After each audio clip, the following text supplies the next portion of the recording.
Kasi nung ano pa kami, close pa kami nun, ganyan. Ganyan taman namin. Sabi niya sa akin, kung ano-ano, oo naman talaga, super typhoon baga yung tukso. Good morning everyone, isang mapagpalang umaga po mga katuwang. Muli po ito po si Efren Espanyol, ang inyong small YouTuber. Ngayong umaga mga katuwang,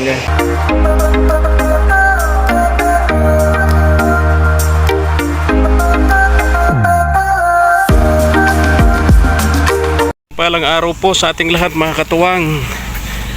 Medyo maulan na naman kagabi. Balik na naman po sa pag-ulan dito sa lugar namin. Kaya yung mga lugar na pinupuntahan po natin, mga pamilyang tinutulungan po natin mga katuwang, balik na naman po yung daan. Maputik, madulas.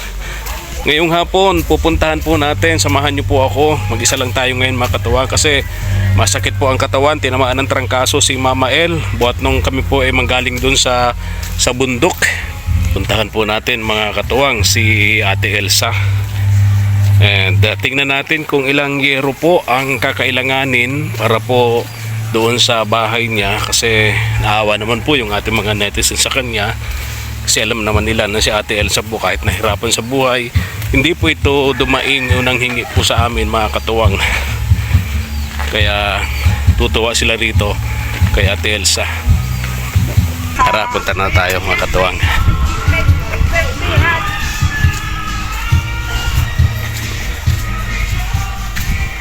May kantahan dun sa nadaanan natin kay Ate Malu, parang may birthday. Nandun din si Nay Mirna, tsaka parang may mga tao dun, puno yata dun sa bahay ni Nay Mirna. Mamaya daanan po natin mga katuwang. Nagdala rin ako ng bigas para sa kanila. Doon lang sa motor iniwan natin kasama ng helmet. Unahin ko itong si Ate Elsa. Mega love shout out sa lahat ng ating mga katuwang abroad.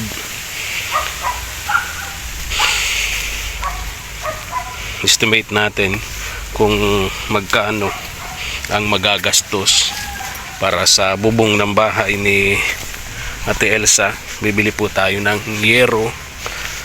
Kailangan kasi doon yero, kahoy na pamakuan sa taas, then pako, and kung sinong makatulong nila sa pagkakabit po ng bubong.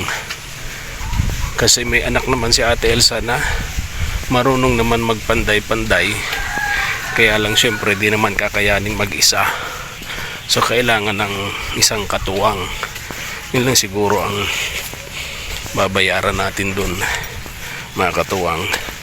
Pero ang pinaka sigurado natin dito is bibili tayo ng yero, no, para sa bahay nila.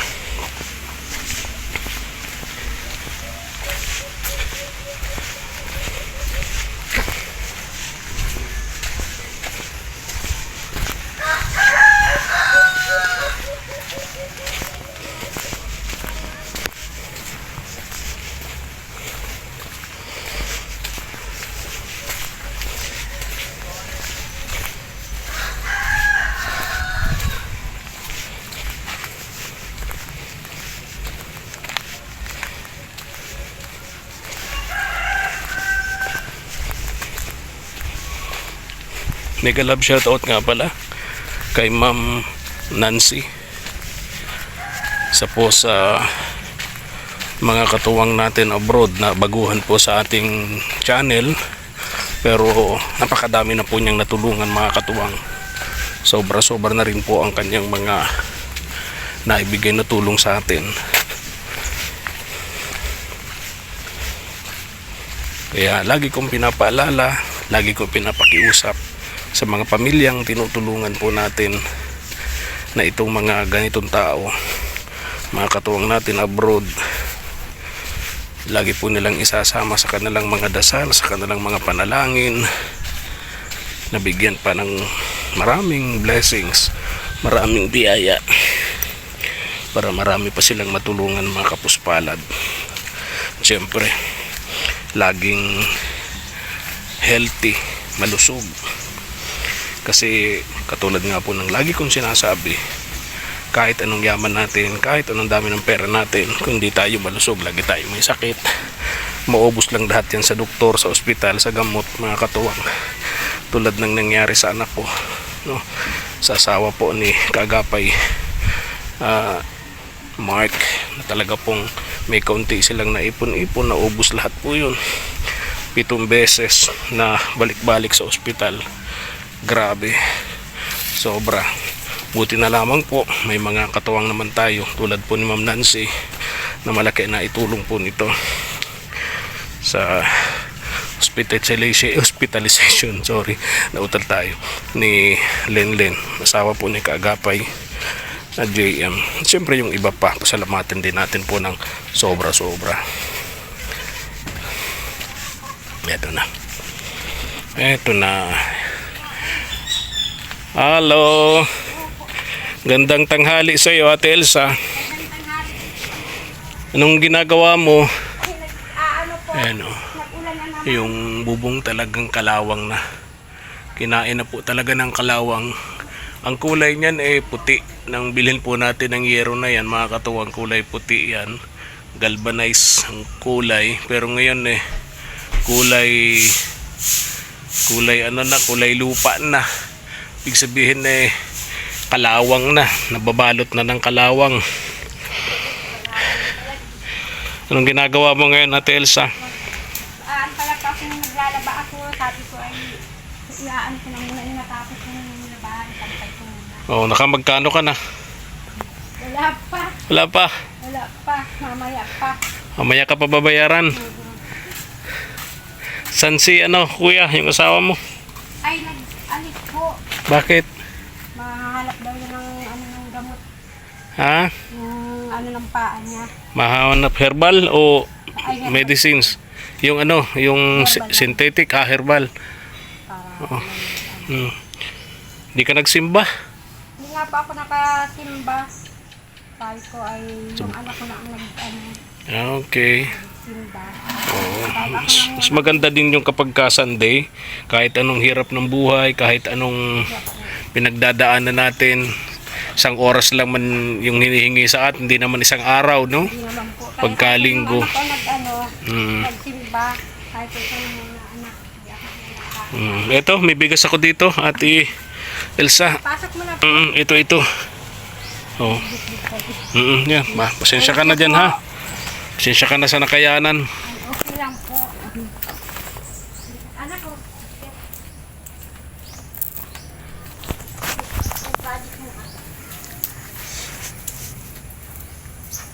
Elsa, di ba yung yero nito, nang ipagawa natin to, 20 peraso to, ano? Ay, opo. Tama. Tama. 20 peraso. Oo, so ang ganito, si Ma'am Nancy, yung bago naming katuwang abroad na marami na rin natulungan dito sa atin sa Camarines Norte. Sabi niya sa akin, gusto kanyang tulungan kasi naawa naman din siya sa iyo kasi unang-una, tulad ng ibang netizens, kahit mahirap ang buhay, kahit kailan di ka nila nakitaan na umaagrangay o naghihinaing, dumadaing, nanghihingi, lagi kang nakabungis-ngis lang, ha? Kaya marami pa rin natutuwa sa iyo kahit sinasabi nilang bully ka daw kinay Mirna. Ano ko lang po, titigil lang po. Pag ano po, kasi pag mamali-mali ay lalo ako nang sususot. Aminado naman ako. Oo, natin yan. Sabi nga nung ibang netizens, tumatanda na rin. Baka mapakinggan tayo, magagalit yun. Huwag natin sabihin tumatanda. Nagkakaedad lang. Huwag naman sabihin bumabata at baka... Buhok lang naman. Tama. Nagkakaedad lang. No? Ganito. Nasaan ba ako? Napunta lang tayo kay Mirna. Nawala na tayo doon sa pinag-uusapan natin. Ganito. Kay Ma'am Nancy. Yes, Ma'am Nancy. Sabi niya, gusto niyang tulungan kayo, pamilya mo, Ate Elsa, mapagawa tong bubong ng bahay nyo kasi yun na nga, kinakain na ng kalawang. Sa gabi, siksikan na lang kayo sa isang sulok. Diyan sa sulok na yan. Diyan sa may kinalalagyan ng anak mo, no? Yung kabahayan, wala na. So dito sa tindahan, Dito yung yung pala ang pakinabang ng tindahan mo. Na- tulugan. O kakainin na yung kabahayan ng Kalawang. So, Yung tindahan pala kaya ginawa yan, hindi para tindahan. para ano? Para ano tawag doon? Evacuation center. Okay. So yung yero, ilan nga? 20? Ano ang tawag kamali? Tama po. 20. Okay, 20. Tapos, ang ganito, yung anak mo marunong magpanday. Di ba? Marami kayo magtanong. Marunong naman. O kailangan lang niya may katulong na isa, ano? Kaya lang po, Kuya Prince, kulang kung yero lang naman. Oo. Walang papakuan. Kailangan po may kahoy din naman. Oo Kasi nga. bulok na oo baga nga. po. Bulok na nga, mga bulok na yan. Tulad niyan ng mga katuwang, oh. Yan. Ganyan, oh. Kasi yung yero po, ayan, oh. Yung yero po, bulok na. Normal po na matutuluan. Yung pinapakuan ng yero, Baga po, babad na po. Babad na po sa tubig, sa ulan. So, mabubulok din yung pamakuan. sayang. So, ang mangyayari, kakabili tayo ng yero, hindi naman may kakabit. Kung walang pamakuan. Okay. Pamakuan. Kailangan natin ng pamakuan. Kahoy. Pag kukulamber, napakamahal nun. Pag goodlamber, napakamahal nun. Bibihira tayo makakuha niyan dito. Pag puputol tayo ng goodlamber, kukuha pa tayo ng permit sa DNR. Pero Ano yan? pang matagalan sana. Alin?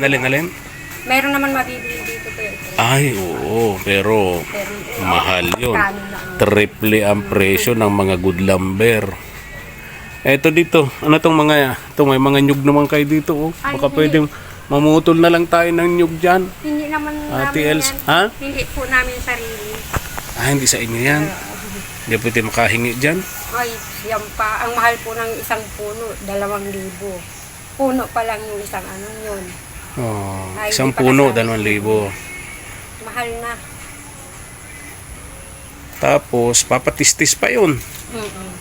Para maging lumber, maging kuko lumber. Yan ang problema natin doon, ano. Siya po. So, tsaka pako. Pako sa yero, ano, Ate Elsa? Siya po. Tapos pag ano niya, may kasama ng bulkas para pag Oo. dikit niya. Pako sa yero, bulkasil. Yun, yero, pamakuan, pako sa yero, bulkasil. Yun na nga. So, ang isang puno niyan, 2,000. 2,000. Kung magpapaputol tayong dalawa, aabutin ng 4,000, dalawang puno, plus bayad pa sa pagtistis. Per board feet yun, no? Siya po. Pero meron kayo dito noon, Meron magtitistis. Mm-mm. Okay. Ano, mga bulok na yung pamakuan, yun. Kung nandito lang sana yung anak mong karpintero, di pa-estimate na natin kung ilang board feet na kukulamber para sa pamakuan, ano, Ate Elsa, ano? Per pedaso na lang ma-estimate. Oo. Ayun. Ayan, oh, mga bulok na talaga. Ayan, oh. Hindi na nga po ito mga katuwang naaapakan.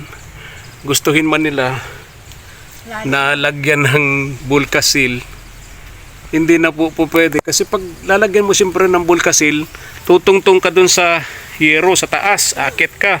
Pag umakit ka naman, maluluhub na. No? Yung anak ko na lang nga pinakyat ko, Yung maliit.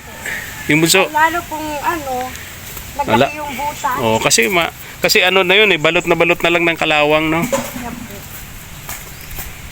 So, yun na lang ang magagawa natin dyan, Ate Elsa.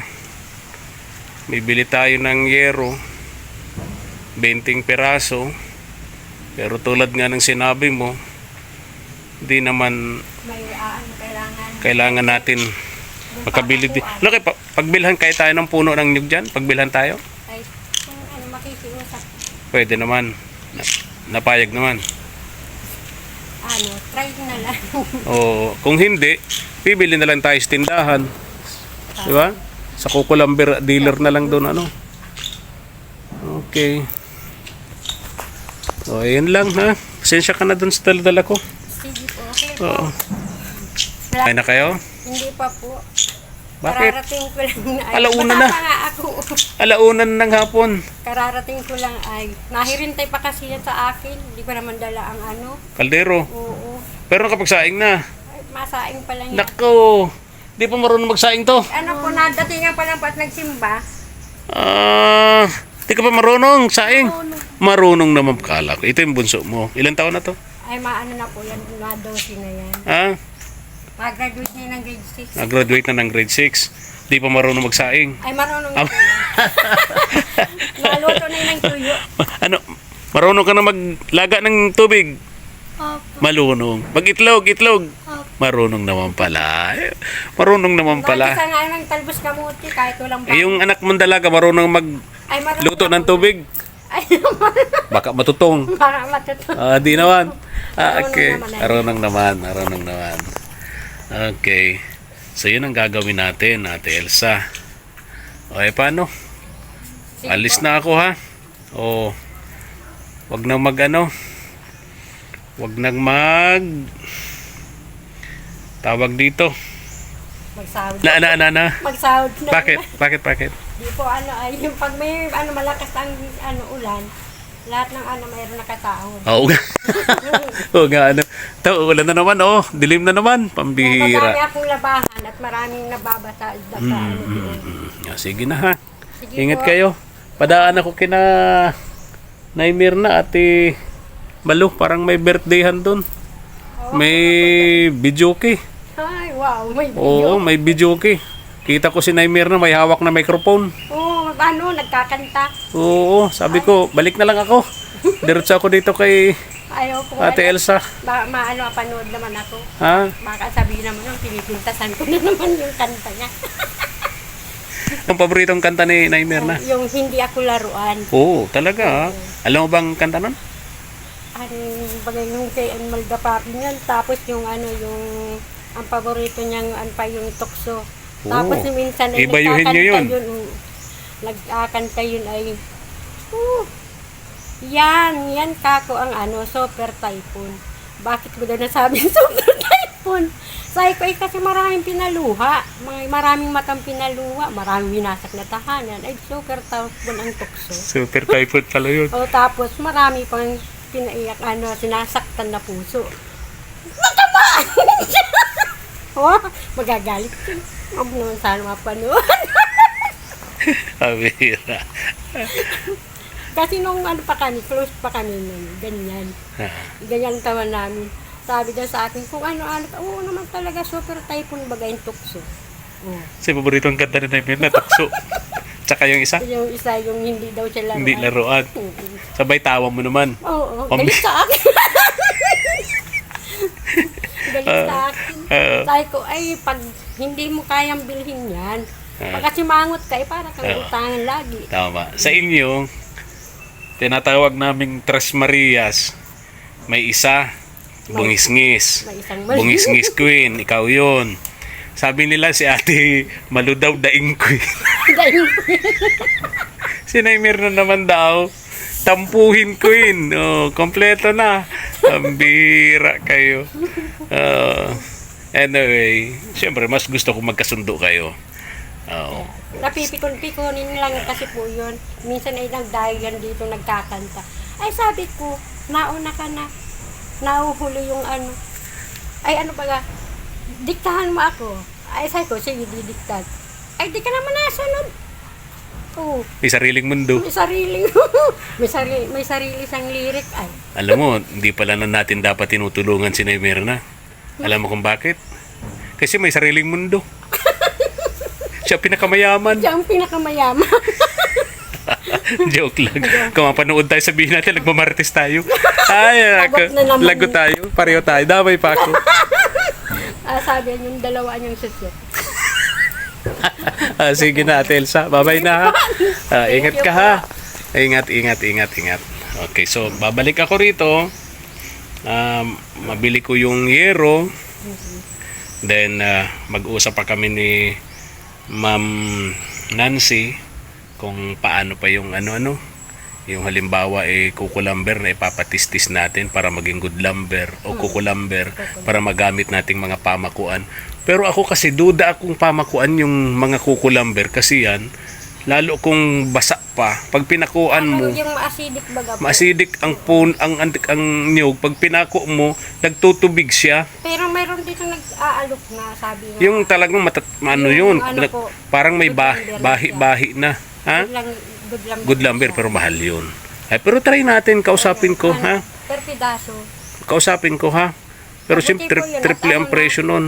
Yun nga nag-ano nga nalaman ngayon kay Tiang Merna na paano yun, baka daw pwede mag-order na sa Ganito, Ate Elsa. Ganito. Pagka nakausap mo yung good lumber, kasi pag kuko lumber, marami na akong nasubukan yan. ano din Nabubulok agad kasi nga may tubig yung ano kuko lumber, no? Pag pinakuan mo, wala pang isang Kakainin taon, naman yung kinakain ng pako, kinakain pa yung, Pati yung yero. damay pa yung yero. oo. Yun So, na nga po ang problema naman sa good lumber, pag wala kang mapagkunan, mahirap. mahirap naman. Tapos kung meron namang mabibilhan, triple ang presyo. 'Di ba? So kung meron nag-aalok sa inyo, titingnan kung kaya natin. ang presyo. Pa-message mo ako doon sa anak mo, ano? Sige po. Para kung kakayanin natin, mai-suggest ko sa mga tumutulong sa atin, ano? Masya po. Kung ilang piraso ito, sabihin mo doon sa anak mong karpintero, i-message rin ako ng anak mo kung ilang piraso na kahoy ang pwedeng magamit na pamakuan, ano? Okay, so yun lang ha. Masya po. O, bye-bye na. Sige, maraming pong salamat. Ingat po kayo lagi. Ma'am Nancy, marami pong salamat. At kahit hindi ko po kayo kilala at malayo po kayo sa akin, nagpapaabot pa ako ng pasasalamat sa inyo. Kaya lagi po kayong mag-iingat. Sana po lagi kayong nasa maayos ang inyong kalusugan. At maraming salamat po. At lagi ko po kayong kasama sa aking panalangin. At sana po lagi po kayong ingatan. Maraming salamat. Sige po, Ate Elsa. Bye-bye na, ha? Bye-bye. Okay. God bless. Tayo na mga katuwang. Tayo na. At least, kita natin, yun ang kailangan na bibilhin natin mga katuwang. 20 piraso ng yero.